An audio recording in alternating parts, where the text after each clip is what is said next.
Bon, vu comme ça, la rue, elle n'a pas l'air super stylée, mais en vrai, c'est plutôt sympa.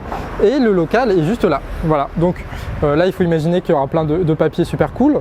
Là, il y a juste le petit canard. Et juste à côté, tu as le pas de côté qui est un collectif écolo à Guingamp. Donc, c'est les copains militants qui sont là. Et donc, ça fait un peu une rue militante, ce qui est plutôt chouette. Et donc, le local est composé de 2 pièces. La première, c'est surtout un truc détente pour inviter des gens, pour qu'on puisse comploter un peu avec Mimi sur les articles du canard, sur des gens intéressants qui peuvent nous apporter sur la vidéo, tout ça, ou quand on fait des pauses.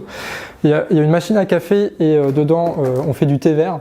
Voilà, parce que c'est important le thé vert. Et puis voilà, il y a des bouquins qui traînent, il y a des meubles très très moches qu'on a eu gratuitement et d'autres que des gens nous ont donnés. Et ici, donc, c'est le studio. Enfin, c'est le studio. Là, je travaille sur ce bureau-là. Mimi travaille sur celui-là. Là, c'est un bordel de couverture qu'on va accrocher un peu partout au mur, là. Et voilà, ça c'est le beau canapé. Beau canapé, c'est pas du vrai cuir, hein, évidemment, c'est pas du vrai cuir. Le trépied, là, il n'est pas là d'habitude, mais là, c'est le bureau où je travaille, avec le vieux clavier qui date de 1998, et un ordi que j'avais payé 50 balles et que je vais passer à Mimi, parce que maintenant, j'ai celui-là, un bel ordinateur qui est sous Linux et qui a coûté 1100 € qu'on va payer en 3 fois à DLC. Et donc lui, il va permettre en fait de pas faire de la route à chaque fois pour aller sur Guingamp et faire du montage. Je vais pouvoir le faire un peu chez moi. Et surtout, il est beaucoup plus performant que l'autre, donc on va pouvoir imaginer peut-être avoir une nouvelle caméra avec des formats qui sont plus lourds sans que l'ordi rame de manière indécente.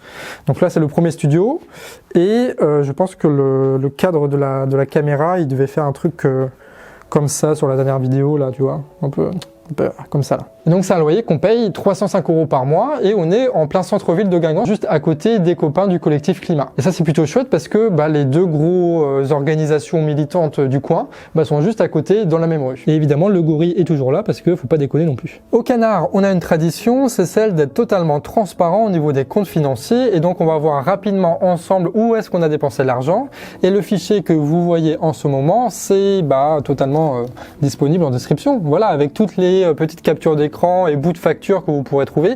Les seules choses que j'ai faites, c'est enlever mon adresse quand elle apparaissait, mais sinon c'est les trucs authentiques. Donc pour faire rapidement, et si tu veux aller plus en détail, tu iras voir par toi-même, mais en gros on a dépensé 86 € dans les abonnements, donc dans les serveurs, dans les médias, dans les logiciels, ce genre de choses. On a dépensé 232 € dans l'aménagement du lieu là, donc avec un canapé, un bureau, un truc pour tenir un téléphone et les clés. Et on a dépensé 2043,33 €, donc dans la caution, donc 290 €, dans le loyer à 305 €, dans les salaires, ou les revenus plutôt, on va plutôt dire ça comme ça, à 1000 €, donc 500 pour moi, 500 pour Myriam, et l'assurance ça a coûté 59 €.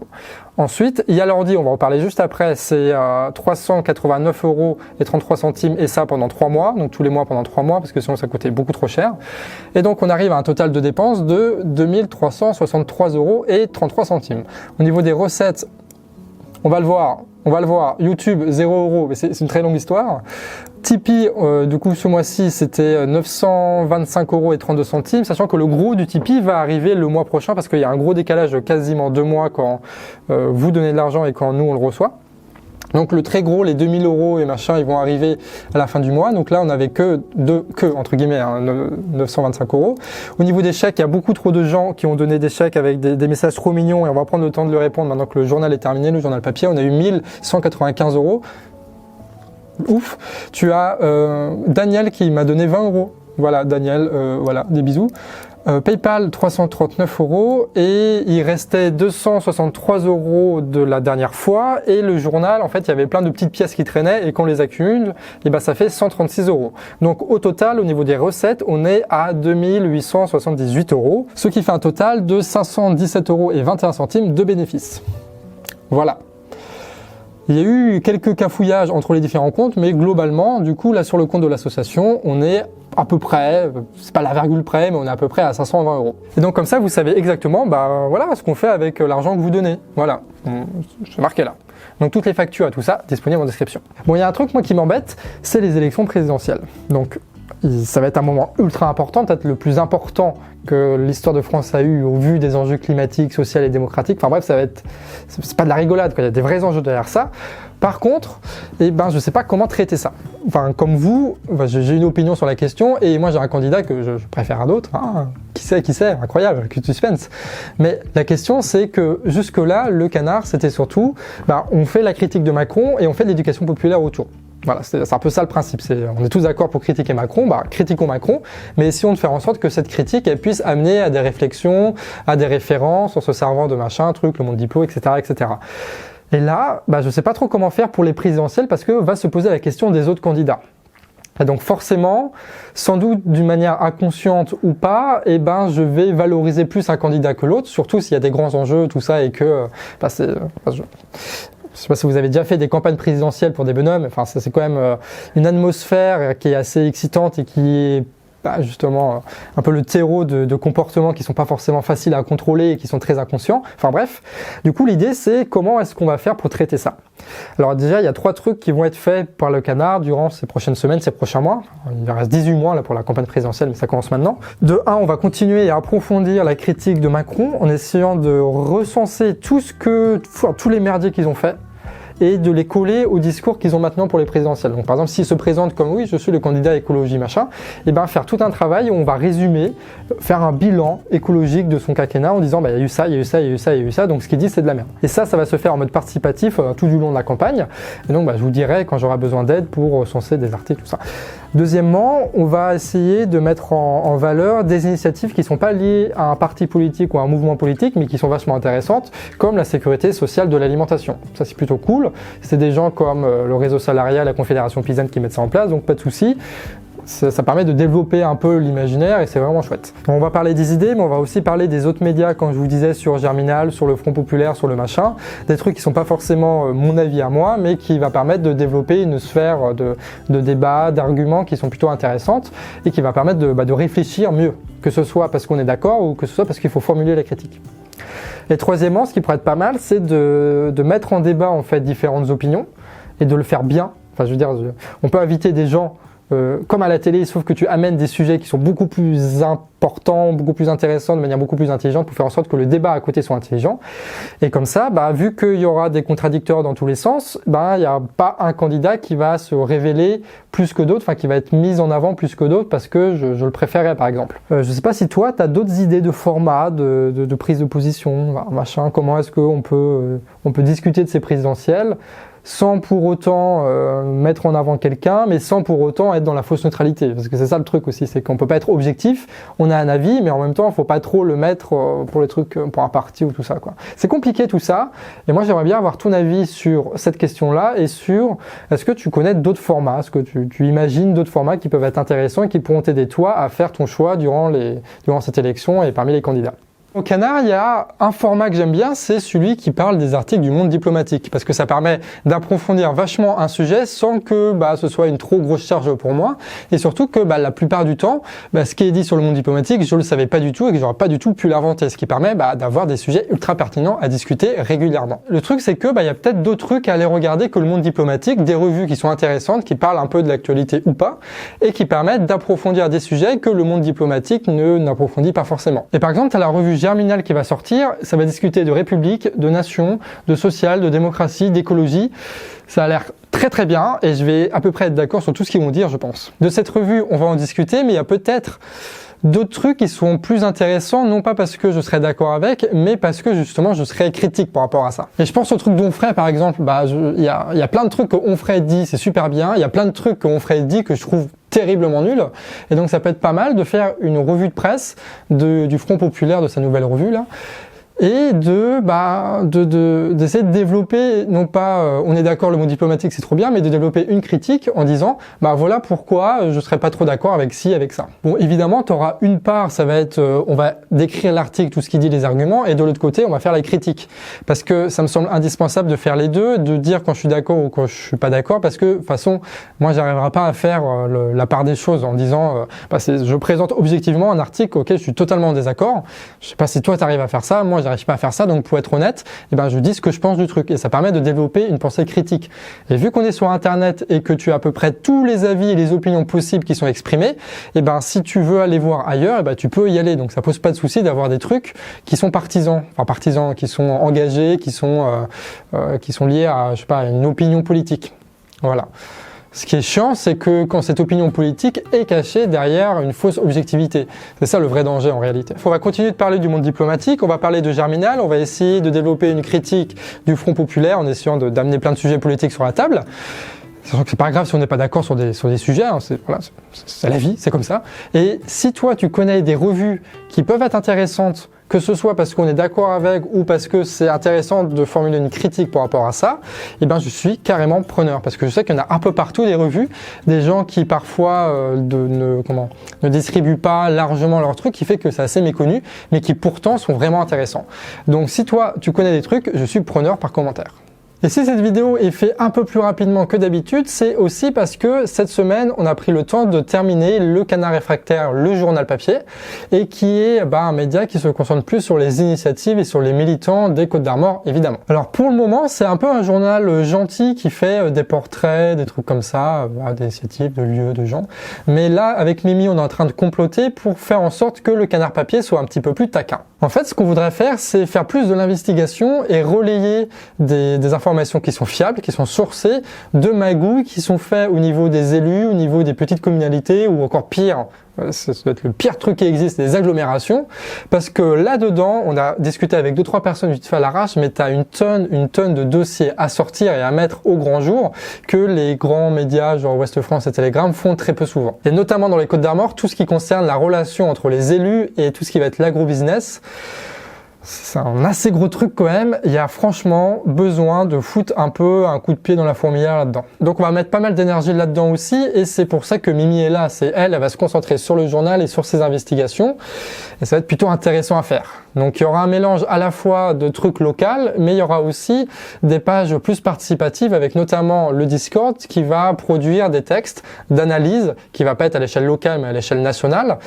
et ça va permettre de faire un bon mélange plutôt intéressant. Donc ce journal-là, on va l'envoyer en PDF parce que ça coûte pas très cher de faire ça, à tous les gens qui ont donné de l'argent à Tipeee, mais aussi à ceux qui ont donné à PayPal, et on va l'envoyer à papier à tous ceux qui ont envoyé un chèque. Bien sûr, sur Tipeee, il y a quelques personnes qui l'ont demandé à en avoir par papier, donc ils auront le truc par papier, mais très prochainement, je pense qu'on va séparer les deux, le Tipeee plus sur le vidéo et le Tipeee plus sur le journal, comme ça ceux qui veulent vraiment recevoir le journal et soutenir le journal, ils iront sur cette page-là, et ceux qui sont plus des vidéos viendront sur celle-là, même si à la fin ça va relier le même compte en banque, mais c'est juste pour savoir qui veut vraiment le journal ou qui s'est inscrit un peu à l'arrache sur Tipeee, qui n'a pas trop fait gaffe et que ça l'intéresserait pas vraiment d'avoir le journal, vu que pour l'instant, je sais pas si un jour on en aura, mais on n'a pas d'aide pour envoyer ça, parce que si tu reçois de la presse aujourd'hui chez toi, c'est parce que tu as énormément d'aides d'État qui font que c'est quasiment gratuit, alors que nous, ça coûte plus d'1 € pour envoyer ce journal-là à quelqu'un. Donc forcément, ça fait réfléchir de se dire est-ce que oui ou non on l'envoie pas. Bref, maintenant que le canard a fait son nid sur YouTube, on va plutôt commencer à s'installer là au niveau local pour faire du papier, pour faire en sorte de fédérer des luttes et dans un contexte qui est assez intéressant puisque là on va parler de trucs concrets, on va mener des batailles très concrètes avec des gens, des élus qui sont pas forcément habitués à avoir de la résistance comme ça. Je sais pas où ça va nous mener, mais en tout cas ce qui est sûr c'est que ça va être intéressant. Est-ce que tu te souviens de cette époque ? Pas si lointaine, franchement c'était il y a pas si longtemps, où on se posait la question de savoir si oui ou non il fallait mettre de la pub sur les vidéos du canard. Parce que d'un côté ça rapportait de l'argent qu'on aurait pu investir dans du matos et donc faire en sorte de développer le canard un peu plus et d'être plus subversif parce qu'on aura plus de moyens. Mais de l'autre côté, ça contrebalançait pas mal parce que on fait de la pub pour YouTube, pour que eux s'engraissent encore plus, pour que ils puissent influencer des gens qui regardent les vidéos du canard et c'est totalement capitaliste, alors que nous on se revendique plus de l'autre côté, quoi. Donc il y avait eu ce grand débat là. Et à la fin, on avait fait un sondage et vous avez été nombreux à répondre, comme quoi on n'a qu'à mettre les vidéos pour l'instant pour financer du matos. Enfin bref, il y a eu plein de réflexions avec les algos, avec le machin. Très récemment, YouTube a réévalué le montant total de l'argent que le canard touche avec la pub. Ce qui fait que en une journée, peut-être 2 jours, j'ai pas fait gaffe, mais on est passé de 400 € par mois à 90 € par mois. Voilà. Du coup, la question de la monétisation se pose plus trop, quoi. Par contre, ce qui est rigolo, c'est que avant qu'ils réévaluent le potentiel commercial du canard, ils nous ont quand même filé de l'argent. Enfin, c'est sur un compte Google, il faut qu'ils nous envoient une lettre. Enfin, c'est le bordel, on l'a toujours pas eu, mais on a quand même 300 € qui dorment là sur un compte. Et donc, cet argent-là, on va pouvoir l'investir dans un autre projet. Et c'est assez ironique quand on sait d'où vient l'argent qui va permettre de le financer. Mais en plus d'être un journal et en plus de faire des vidéos, le canard c'est aussi un Discord où il y a des gens qui discutent et qui s'auto-organisent pour faire plein de choses. Et notamment là-dedans, tu as des petits gens là, genre 12B et Mos, qui eux sont des techos et qui font en sorte de mettre en place des outils pour servir un peu l'intérêt général. Et pour le canard, ce qu'ils ont fait, c'est qu'ils ont mis en place un Nextcloud et un Peertube. Donc Nextcloud, ça remplit les mêmes fonctions que Google Drive, sauf que c'est libre. Et Peertube, c'est l'alternative libre et décentralisée de YouTube. Donc déjà sur le Peertube, tu as toutes les vidéos du canard qui sont mises, mais l'idée c'est de proposer à d'autres YouTubeurs qui n'ont pas forcément ni le financement, ni les connaissances techniques, ni le réseau pour mettre en place leur propre Peertube, de venir être hébergés directement chez le canard réfractaire, puisque nous on a nos serveurs avec nos personnes qui font la maintenance, et puis voilà, financés par vos dons. Donc on va leur proposer ça, mais aussi leur proposer, s'ils le veulent, d'utiliser Nextcloud pour faire du travail d'équipe s'ils en ont besoin, etc., etc. Donc ce qui veut dire que dans à peu près une semaine, tu auras canard.tube et dedans tu auras les vidéos du canard, mais tu auras aussi les vidéos de plein de youtubeurs qui ressemblent plus ou moins à ce qu'on fait. Donc l'idée c'est de mutualiser pour pouvoir réussir à proposer une alternative à YouTube. Et donc, on lance ça et c'est financé aussi par les dons. Et oui. Donc on n'est pas du tout indépendant de Google, encore une fois, mais là, on a très concrètement ceux qui ne veulent pas passer par Google et tout ça, ils ont un outil qui est là, qui existe, qui va exister la semaine prochaine, qui va être CanardTube. Et si tu associes ça avec plein d'autres initiatives, genre Bank TV, tout ça, tu vas réussir à trouver quelque chose qui va peut-être prendre de plus en plus de poids à l'avenir pour lutter contre l'emprise de quelques multinationales sur nos réseaux militants à nous. Et je vous dis ça, je vous dis rien, mais il y a d'autres trucs dans les tiroirs qui sont prévus qui vont dépasser juste un Peertube et un Nextcloud. On va aller un peu plus loin là-dedans parce que ça semble assez indispensable même si on est né sur YouTube, même si on va continuer à mettre des vidéos sur YouTube, de proposer des alternatives. En tout cas, 12B, Mos, tout ça, les techos, vous êtes des gens bien. Est-ce que tu savais qu'il y avait une différence entre la sécurité sociale alimentaire et la société sociale de l'alimentation ? Comme ça, on a l'impression que c'est la même chose, mais en fait, pas du tout. C'est même les opposés. Tu as la sécurité sociale alimentaire qui est un concept avancé par les macroniens, notamment à l'Assemblée, les macroniens écologistes, tu sais, du nouveau groupe parlementaire. Et de l'autre côté, la sécurité sociale de l'alimentation, c'est un truc de Bernard Friot, assimilé à Bernard Friot, au réseau salariat, à la Confédération paysanne, comme on a vu, et qui est un truc totalement anticapitaliste en fait. Donc, la nuance des fois fait qu'il se passe des choses. Ce qui fait que je me suis trompé dans la vidéo parce que je parle de sécurité sociale alimentaire alors que c'est une sécurité sociale de l'alimentation. Et à la fin de la vidéo, j'avais dit qu'on ferait sans doute un atelier constituant, si ça les intéressait, pour savoir comment on pourrait élaborer notre propre sécurité sociale de l'alimentation. Et ça, il y a pas mal de gens qui ont répondu qu'ils étaient chauds, tout ça, donc on va organiser ça avant la fin de l'année. La question étant, est-ce qu'on fait juste ça une après-midi comme ça entre nous, ou est-ce qu'on l'intègre dans un projet un peu plus gros, avec d'autres ateliers, avec d'autres conférences, des trucs comme ça?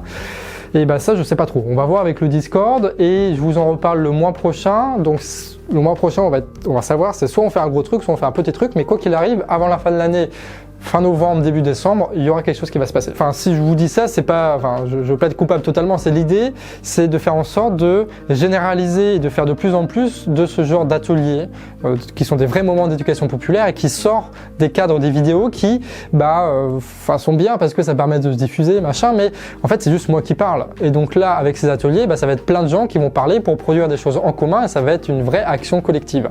Et ça, c'est plutôt chouette. Donc l'idée, c'est on va tenter à travers les petits ateliers, peut-être un truc plus gros, et on va voir comment ça va se passer pour essayer de créer des petits groupes, des petites envies, pour faire en sorte que tous les mois, il y a des choses qui se passent. Et si organiser ce genre de trucs ça t'intéresse, tu peux nous rejoindre sur Discord. Tu sais, à force de faire les trucs de gilets jaunes, puis les trucs de climat, puis les trucs de machin associatif et tout ça, on arrive à un moment où chacun on a accès à plein de framalistes, à des groupes de conversation Messenger, à des groupes Facebook, à plein de moyens de contacter plein de gens en réalité qu'on n'utilise plus jamais parce que tout le monde a abandonné ça. Et de l'autre côté, dans le même moment, tu as plein de médias indépendants, populaires, qui sont vraiment cool, qui font du bon travail et qui mériteraient d'être beaucoup plus exposés, mais qui ne le sont pas parce que l'algo YouTube et tout ça fait que personne ne les regarde. Ce qui fait qu'on est dans une situation où tu as la solution et le problème qui sont côte à côte, mais que personne ne reconnaît comme tel. Et donc avec un camarade qui s'appelle Thomas, on a eu l'idée ça fait partie d'un truc un peu nébuleux, un peu flou, machin, mais du coup on se concentre que sur ce truc-là avant de développer autre chose. Cette idée, c'est de se dire, on va essayer de développer des réseaux qui sont sous-exploités en ce moment pour faire valoir et pour exposer des gens qui méritent d'être exposés en fait. Et donc toutes les semaines ou toutes les 2 semaines, on va faire un mail qui va répertorier des articles, des médias, des vidéos qui sont intéressantes, et nous on va l'envoyer à toutes nos framalistes, à tous les groupes Facebook, à tous les machins, les trucs, et si ça t'intéresse, on peut te l'envoyer à toi aussi pour que tu les diffuses de ton côté. Et donc l'idée, et c'est pour ça que ça s'appelle un débordement, c'est de se donner suffisamment d'exposition pour que des projets qui sont pour l'instant à l'état un peu embryonnaire puissent se développer rapidement, qui puissent devenir des vrais médias d'information, et après ils font leur vie, nous on diffuse juste, on leur donne juste un coup de pouce, et puis après voilà, c'est plutôt cool. Comme ça on va réussir à construire un peu partout des gens avec une manière de parler, avec des opinions différentes, et qui vont réussir à trouver leur public, et qui vont pas désespérer parce qu'ils font très peu de vues. Alors qu'ils font du très bon boulot, ce qui est quand même assez injuste. Donc évidemment, l'idée c'est pas de mettre que les vidéos du canard, mais plutôt de ceux qui n'ont pas beaucoup d'abonnés, enfin tu l'auras compris. Et évidemment, ça va être, c'est un truc réfractaire, donc ça va être sur la ligne politique plus ou moins des réfractaires. Donc quelque chose d'assez large, mais qui englobe pas tout quand même. Donc si ça t'intéresse, envoie un mail à débordement@lecanardréfractaire.org, et comme ça on va te mettre dans un petit tableau, et dès que les mails sont prêts, on va pouvoir te les envoyer, et après toi tu vas pouvoir les diffuser dans ton coin, à tes potes, etc., etc. Et quand je te disais que ça faisait partie d'une nébuleuse un peu plus grande, c'est juste qu'on essaye de trouver une forme de fédération des différents médias indépendants pour qu'ils puissent à la fois profiter un peu de l'exposition de l'autre, mais surtout qu'ils puissent réfléchir ensemble, monter des projets ensemble et monter en compétences ensemble. Ça, c'est aussi un grand enjeu. C'est-à-dire que les gens qui ont des choses à dire, ils puissent trouver des supports techniques pour qu'ils puissent apprendre facilement à mener une caméra et à faire des plans qui sont pas trop dégueux, quoi. Donc ça, c'est la première étape d'un truc. On sait pas trop jusqu'où ça va aller, mais en tout cas, on sait que ça, c'est important de diffuser ces vidéos-là, et donc on le fait. Et puis après, je sais pas ce sera quoi la prochaine étape, mais évidemment on en parlera ici. Donc n'hésite pas à envoyer un mail à débordement@lecanardréfractaire.org, et après nous on t'enverra des trucs, quoi. Voilà. Puis après tu partages pas, tu modifies, enfin tu fais ce que tu veux. Et tout ça, le Peertube, le journal papier, le fait qu'on manigance des trucs, qu'on tente de faire de l'éducation populaire, le Discord, tout ça, c'est vraiment rendu possible, c'est très grosse majorité, parce que le matin, avec Myriam, on n'a pas à se demander comment est-ce qu'on va gagner de l'argent pour bouffer. Parce que très concrètement, là, on arrive à vivre avec le canard. Donc c'est pas le grand luxe, comme tu as vu avec le financement, mais on arrive à vivre avec le canard, on arrive à acheter du matériel, à avoir un local, et ça fait quand même plaisir. Bon, on est d'accord, c'est pas grand chose, mais en même temps, quand on commençait le canard, on n'en espérait pas tant, donc là, on est plutôt content. Et c'est pour ça toute la dynamique qu'il peut y avoir autour du canard, qui est pas dingue, mais qui existe. Le temps qu'on a, et avec le Discord, les copains, tout ça, ce qu'on veut, c'est apporter au mouvement social. C'est faire en sorte que l'action du canard puisse améliorer les choses et nous pousser à la révolution, quoi. Alors, ce sera pas nous la pièce maîtresse de tout ça, on n'aura pas un énorme rôle à jouer là-dessus, mais on jouera notre rôle au maximum et on va profiter au maximum de cette situation pour servir l'intérêt général. Voilà, grossièrement. En fait, on veut pas juste être le produit du mouvement social, on veut aussi maintenant, nous, apporter au mouvement social. Enfin, autant que peut l'apporter 2 personnes, 3 sous, une caméra et un Discord. Et franchement, mine de rien, ces 4 éléments-là, si tu les organises, il y a moyen de faire des choses qui sont quand même assez folles, je pense. Vraiment. Bon, on va tester, on va bien voir, mais à première vue, il y a moyen de faire des choses très intéressantes. La rengaine que j'aime bien, c'est organiser le débordement. L'idée, c'est de faire en sorte qu'il y ait une émulsion politique qui s'organise de partout. Que plein de gens s'intéressent à plein de sujets différents à travers des organes, des mouvements, des machins, des trucs, et qu'il y a vraiment quelque chose d'incontrôlable, il y a une réappropriation de la politique incontrôlable qui fait que tout d'un coup, un peuple qui était avant très consommateur, électeur, machin, ça devient un peuple réellement, factuellement révolutionnaire et qui va faire la révolution jusqu'au bout. C'est ça l'objectif. Et c'est pour ça qu'on va essayer de faire des petits un peu partout, qu'on va tenter plein de choses, quitte à se foirer 9 fois sur 10, parce qu'une fois sur 10, ça va donner quelque chose de vraiment chouette et qui va aider tout le monde, quoi. Donc on va tenter des choses. On va essayer d'organiser à notre échelle le débordement. En tout cas, ce qui est sûr, c'est qu'on ne va pas se contenter d'un local avec des radiateurs et être au chaud comme ça, avec une habitude, tu sais. Ça, je pense que ça peut arriver très vite. On reste de bout en bout des révolutionnaires et le canard réfractaire, c'est pas du tout la finalité. la finalité, c'est la révolution pour pouvoir mener une vie tranquille sans avoir à réfléchir sur le destin de l'humanité. Ce qui ne serait pas un luxe. Voilà.